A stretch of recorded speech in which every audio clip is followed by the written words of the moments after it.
আচ্ছা, আমরা বিলে আসছি মাছ ধরার জন্য। আমি মাসুম ভাই, মাসুম সরকার। এই যে মাছ ধরতেছি, প্রচণ্ড রোদ। মাছ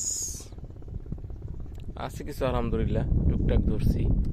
ছোট পুঁটি মাছ মধ্যে পাটার বন দিয়ে নাস্তা সারতেছি আর কি। আস্তে আমরা মাছ ধরার চেষ্টা করতেছি, দেখা যাক কতটুকু পাই, কি অবস্থা হয়। মাসুম ভাই মাছ ধরে, মূলত আমি আসছি আর কি। আমিও একটা শিকারি, এরকম শিকারি আর কি। এটা হলো আমাদের মাছের জন্য নাস্তা।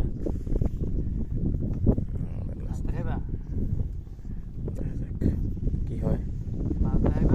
মাছ দেখানো আসলে আগে উচিত হবে কিনা, থাক, মাছ পরবর্তী ভিডিওতে দেখাবো আমরা ইনশাআল্লাহ। এক ভিডিওতে সব দেখালে তো কন্টেন্ট চলে যাবে। কিন্তু এই মুহূর্তে প্যানা আমাদের ডিস্টার্ব করতেছে। প্যানার যার একটা কোনো জায়গাতে এসে আমাদের উপর অ্যাটাক করতেছে। দেখা যাক কি করা যায়। এখন দেখা যাক আমরা কতটুকু উঠতে পারি। ভাই, উঠতে হবে।